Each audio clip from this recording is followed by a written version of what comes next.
Obrigado, boa tarde a todos. Obrigado pelo convite para estar aqui hoje. Então, coube a mim falar do CMV no cenário do TCTH. Eu não tenho conflito de interesse para dar essa aula. E os objetivos que eu coloquei aqui, então, foram, primeiro, relembrar a importância do citomegalovírus no contexto do TCTH alogênico e eu optei por atualizar os achados mais importantes dos 2 últimos anos, desde o nosso último congresso, em relação a 2 pontos. A profilaxia no CMV, no TCTH alogênico, papel aí do letermovir, e o tratamento do citomegalovírus refratário resistente com o maribavir. Então, a gente sabe que a reativação precoce do CMV, até o D+100, está associada a piores prognósticos no transplante alogênico, com maior incidência de doença do enxerto contra hospedeiro aguda, infecção fúngica invasiva, disfunção renal, evolução com função pobre do enxerto e necessidades de rehospitalização. Mas, sem dúvida, o mais importante é a menor taxa de sobrevida nos pacientes que reativam, levando a uma mortalidade de até 2,6 vezes maior. Os fatores de risco são vários, mas com certeza o mais importante é o receptor que é soropositivo para o citomegalovírus, principalmente se ele recebe as células progenitoras de um doador CMV negativo. Outros fatores vão incluir a fonte das células sendo o cordão, regimes de condicionamento contendo ATG, regime mieloablativo, transplante haploidêntico, onde a reativação chega a mais de 80% em algumas séries, a incompatibilidade HLA, depressão de células T ex vivo, doença do enxerto contra hospedeiro e tratamento com corticoide, na dose aí de 1 mg por quilo por dia de prednisona ou equivalente. Dentro desse contexto, mais recentemente a gente teve aí no nosso arsenal 2 medicamentos novos. O letermovir, que ele foi aprovado para profilaxia primária da reativação de CMV nos pacientes que são soropositivos para esse vírus, submetidos ao transplante alogênico, sendo usado até o D+100. Ele vai ter uma ação no complexo DNA terminase, que a gente vai esmiuçar um pouco mais à frente. E o maribavir, aprovado para tratamento do CMV refratário a seja ganciclovir, valganciclovir, foscarnet, com ou sem a evidência genotípica de resistência. Ele vai ser o inibidor, então, da proteína quinase, o L97. A gente vai começar falando, então, um pouquinho aqui sobre a profilaxia com o letermovir. Até então, a gente tinha o quê? A possibilidade de fazer tratamento preemptivo no paciente TCTH. Então, é realizado monitorização, hoje, não mais com antigenemia, com PCR, para avaliar CMV e anemia, pelo menos até o D+100. Os conceitos são muito claros em falar que cada centro tem que ter o seu corte, a depender do tipo de kit que é usado, se é feito em sangue total, se é feito em plasma, a depender do tipo de paciente que aquele centro tem. E quando você rompe um limiar, rompe um cutoff, é iniciado então a terapia. Mas em 2017 é publicado então no New England esse trabalho, que o primeiro autor era o professor Francisco Marti, um ensaio clínico randomizado de fase 3, multicêntrico, onde pacientes adultos soropositivos para CMV que foram submetidos ao transplante alogênico foram randomizados na proporção 2:1 para receber letermovir ou placebo. O desfecho primário aqui foi a infecção clinicamente significativa pelo CMV 24 semanas pós-transplante. Os pacientes receberam até o D+100 aqui. Então, muito rapidamente, só para relembrar, qual que foi o achado do estudo. Então, o braço letermovir na análise tinha 325 pacientes e o braço placebo 170.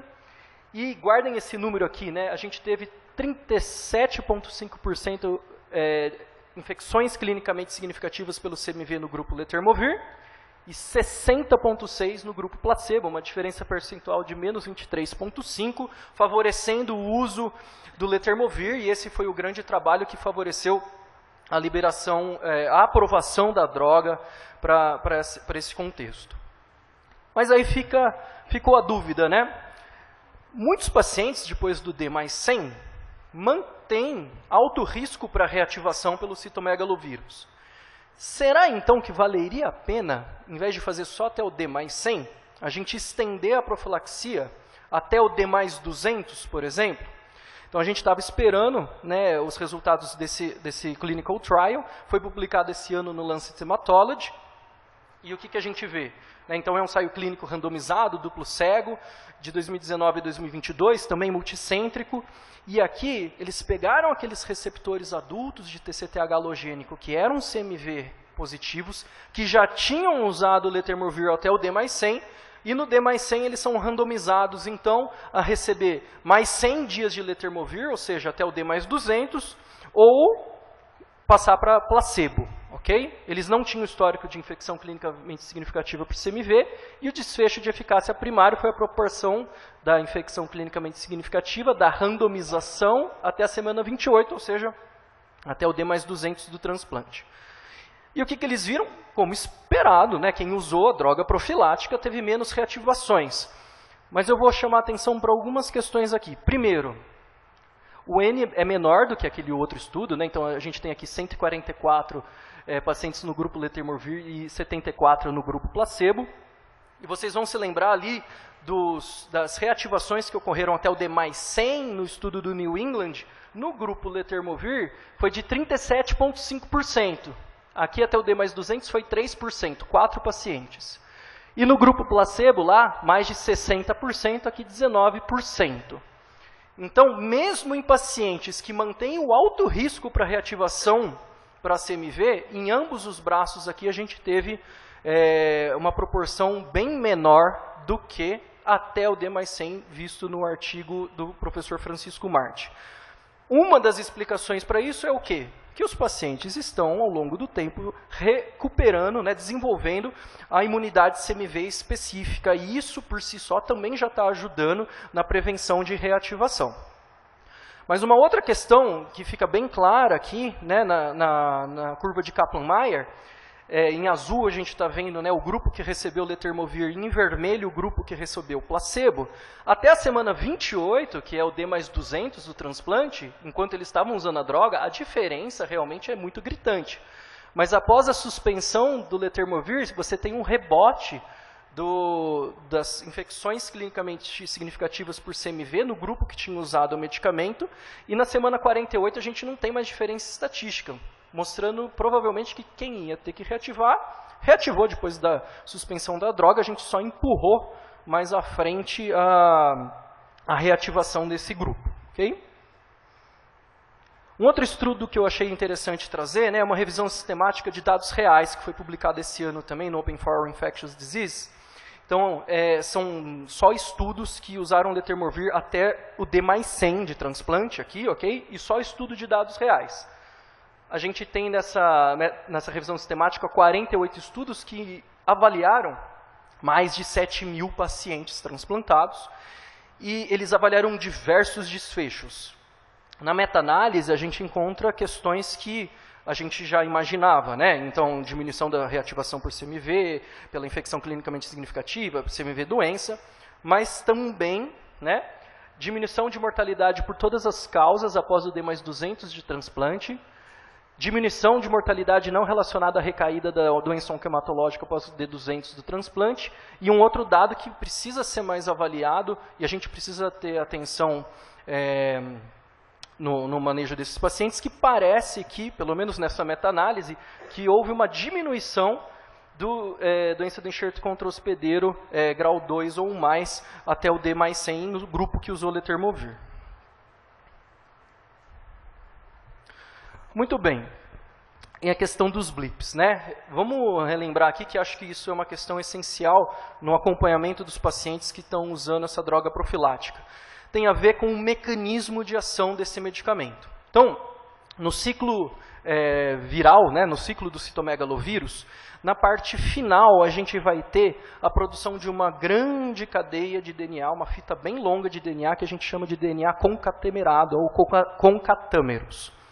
Uma enzima do maquinário do CMV, na verdade o complexo DNA terminase, é responsável por clivar essa grande fita em sequências de DNA únicas que vão ser depois encapsuladas. O letermovir, ao inibir o complexo DNA terminase, ele impede essa clivagem, então a gente vai ter uma grande fita de DNA que não é infectante, não nos causa problemas, mas ela pode ser detectada pelos testes de PCR-DNA que a gente faz enquanto está acompanhando, enquanto está vigiando. Só que então a gente tem que saber disso para quê? Para saber que aquele teste que veio detectado em quem está usando o letermovir, não necessariamente, e na verdade, na minoria das vezes, vai ser um CMV replicando de verdade, né, uma falha da terapia. Então a gente observa, né, isso aqui é de um estudo italiano com dados reais de pacientes, a curva ao longo dos dias, né, que a PCR fica super errática, né, não é aquela ascensão progressiva que a gente veria numa replicação, e não é incomum, depois de repetir uma PCR, quando ela estava positiva, ela já vinha negativa, isso também foi chamado de blips. Aí começam a ser discutidas outras questões para acompanhamento dessa questão dos blips e tentar ajudar a diferenciar o que poderia ser uma reativação verdadeira ou não.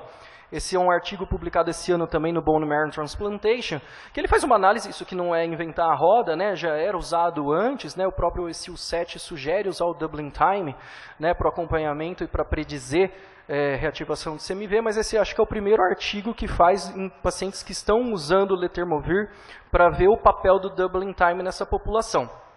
É um estudo pequeno, retrospectivo, de centro único, no Hospital Universitário de Valência, com 57 pacientes halogênicos de alto risco que receberam letermovir até o D+100. Aí vocês vejam só, né, 77,2% tiveram alguma detecção de CMV de anemia, mas só 7 realmente eram uma infecção significativamente, uma reativação de verdade. O resto era blip ou resolução espontânea. O que eles fizeram? Eles fizeram o cálculo do doubling time, né, que é essa fórmula que está aqui, né, mas que basicamente vai ver o quanto que está dobrando de carga viral entre uma medida e outra. E eles conseguiram, e quando você tem um doubling time menor que 2, isso normalmente prediz reativação nos estudos antes de letermovir. E o que eles fizeram aqui? Conseguiram calcular com uma mediana de até 13 dias antes do CMV-DNA ultrapassar o ponto de corte que eles estabeleceram. E o valor preditivo positivo do uso de doubling time foi de 77,8%, mas o valor preditivo negativo foi de 100%. Se isso vai continuar dessa forma, nos outros centros que usam outros kits, a gente não sabe, mas como é uma coisa super simples de ser implementada, a gente podia avaliar nos nossos pacientes também. E eu vou aproveitar esse estudo porque eles fizeram uma outra coisa nesse estudo, né? Vários outros trabalhos fazem essa questão também, mas que eu acho que é bem interessante. Mas antes de suspender o letermovir, eles foram fazer a avaliação da imunidade CMV específica, fazendo a dosagem de interferon gama liberado por CD4 e CD8. E o que eles viram? Quando você suspendia o letermovir, aqueles pacientes que tinham uma imunidade celular ainda baixa, não tinha tido a recuperação CMV específica, isso predizia uma reativação tardia após a suspensão da droga. Então, pelo menos me faz muito mais sentido a ideia de, em vez de dar letermovir para todo mundo até o D+200, a gente poder fazer a avaliação da imunidade celular, se possível, e daí definir individualmente para quem que a gente vai manter a droga ou não. Muito bem. Em relação ao maribavir, né, o tratamento de CMV refratário resistente com o maribavir. O estudo principal que levou à aprovação da droga para essa finalidade é o Solstice Trial, né, que é um trial que não tem só TCTH, né, tem também transplante de órgãos sólidos, cerca de 40% dos pacientes eram transplantados de células-tronco hematopoéticas, e os pacientes foram randomizados em 2:1 para receber o maribavir. Bem, a droga foi liberada e agora em 2024 sai um estudo que avalia nos participantes do Solstice se a gente tinha resistência ao maribavir.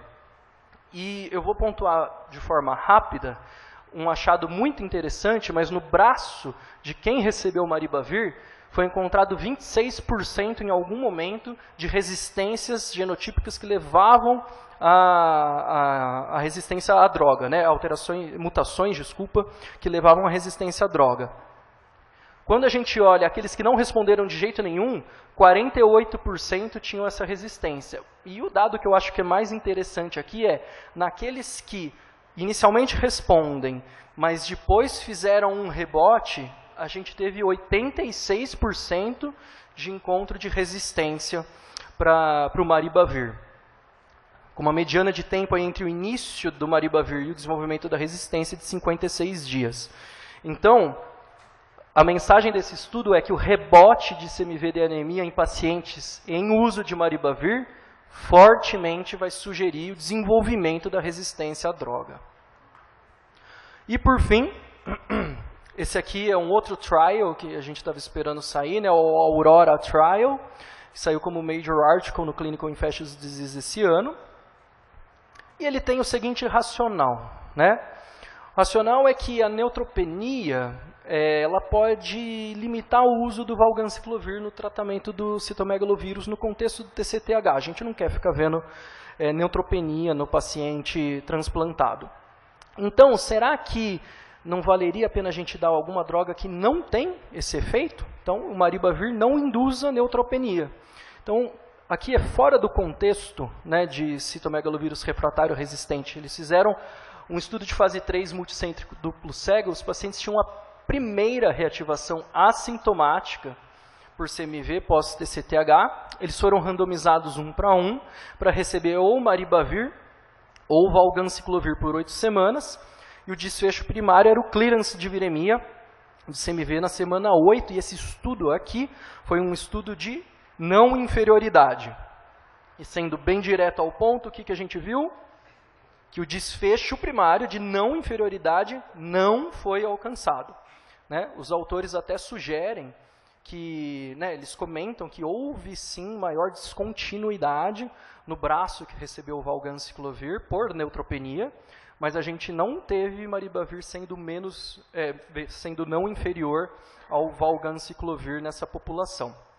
O efeito colateral mais marcante do maribavir é a disgeusia, e nesse estudo aqui, com 273 pacientes, se não me engano, acho que só 4 descontinuaram por essa questão.